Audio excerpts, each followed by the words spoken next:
What I'm about to tell you is what I learned from other people, because I don't remember what happened. On July 8th, 2008, I got into the Humvee to go on a route clearance mission in Chowkay Valley, Afghanistan, which is in the Kunar province. This area is known for being violent and mountainous. It is one of the places Osama bin Laden is rumored to be hiding. We were short-staffed, so only 4 other guys were in the Humvee with me. Sergeant Bull, Henderson, Hall, Anzuris. Anzuris was driving, Bull was in the passenger seat, serving as truck commander. Henderson was gunning, and I was sitting behind Bull, and Hall was next to me in the back seat. We reached our destination, and were on our way back to the FOB. On our way back, we drove over an IED that exploded while we were on top of it. Our Humvee could usually withstand a blast, but not this one. The IED was made of 15 pounds of TNT in a Rubbermaid cooler. The blast destroyed the floorboards of the Humvee, and I fell through the bottom of the vehicle. The hood of the Humvee was blown off. Henderson was ejected out of the vehicle and landed on the engine.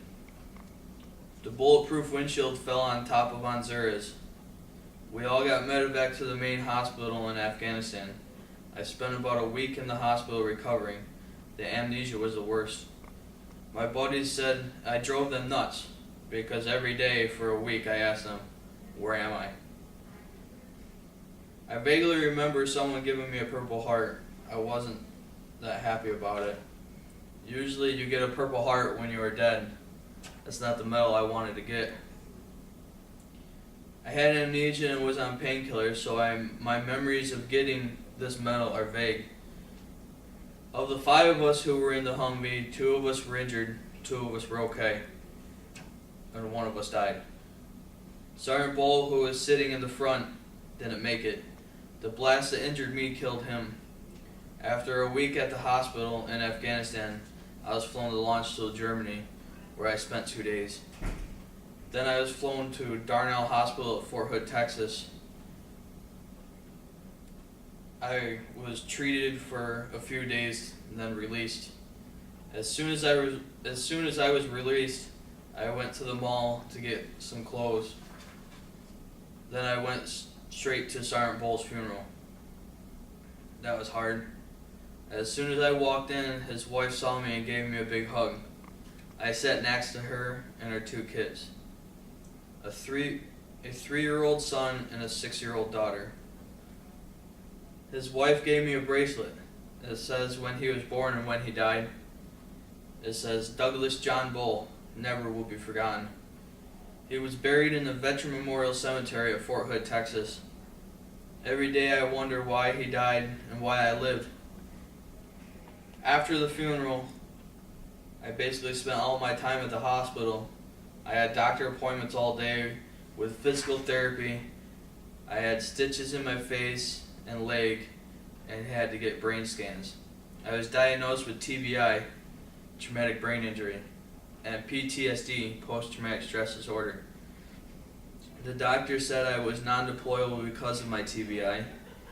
He said if I went through one more IED blast, I'd become a vegetable. He also said that I was no longer eligible for flight school because of my brain injury. So they put me on TDRL, which stands for Temporary Disability Retirement List. I went through the Army Med Board process. They said my last day in the Army would be October 20th, 2009. Part of me wanted to stay in the Army, and part of me wanted to get out. The worst part is when I found out I could not go to flight school. That was my goal, and I couldn't do it anymore. They also sat me down and explained that I would be getting a normal Army paycheck. I wouldn't be getting my normal Army paycheck after October 20th.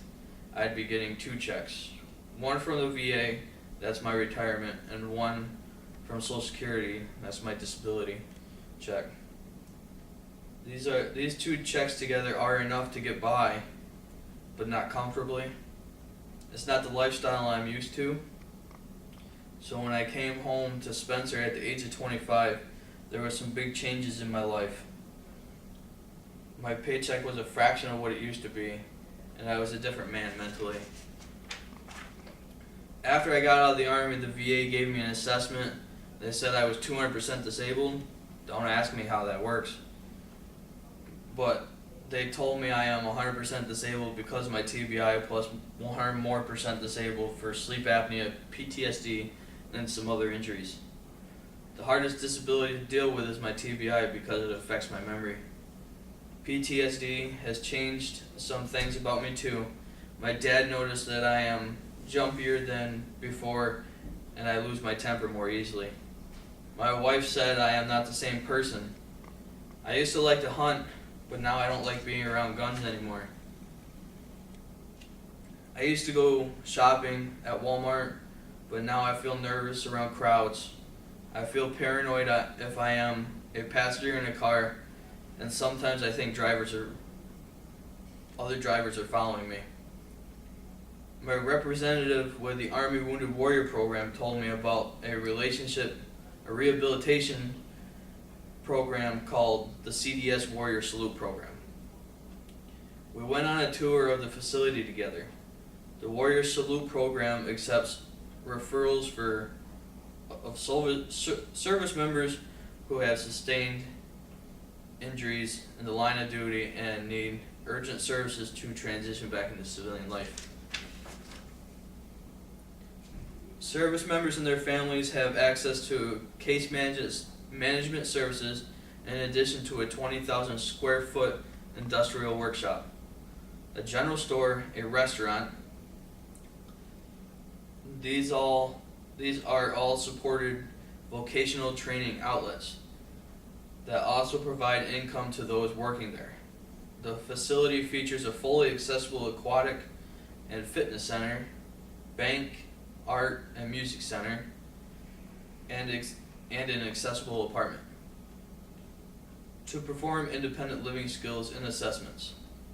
I signed up in the spring of 2010. They provided a 2-bedroom apartment for me to live in since my home was 2-hour drive away. I stayed there Monday through Wednesday. During this time, I took advantage of music therapy, relaxation therapy, and memory exercises.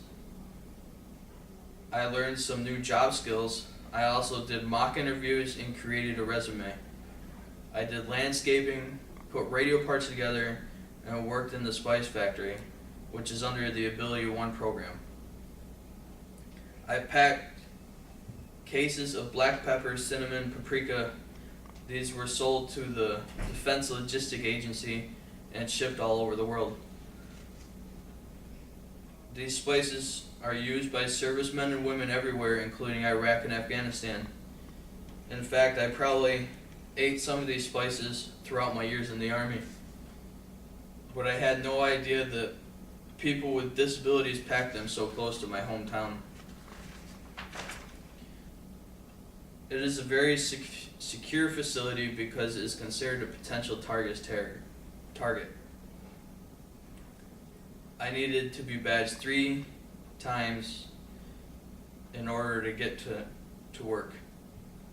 I filled up plastic bottles, sent them to be weighed, and capped the bottles. It tastes good, but it made me sneeze. I worked alongside about 15 other people with significant disabilities. There were some good characters. Everyone was nice and easy to get along with. What I liked most about the operation is I was bottling spices I used to eat when I was in the military. The Spice Factory contract is part of the AbilityOne Program. This is an act of Congress that makes it mandatory for people spending federal dollars to buy products and services from people with disabilities. If it was not for this program, I am not sure what my recovery would have been like. Maybe you have heard about the AbilityOne Program throughout your career, but you don't know what it is. Well, I am here to tell you that it is a very valuable program that helped change my life. This contract helps people with disabilities get job skills, and it also helps fund the Warrior Salute Program. So thank you to all those contracting officers who support the AbilityOne out there.